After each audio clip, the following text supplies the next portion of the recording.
علیرضام، 17 سالمه، از شهر رشت اومدم.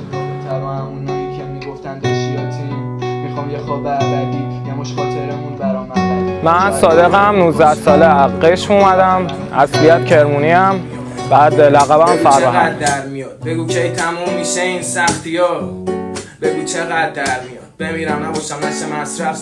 اما اولین رپرمون کسی نیست جز آریزا.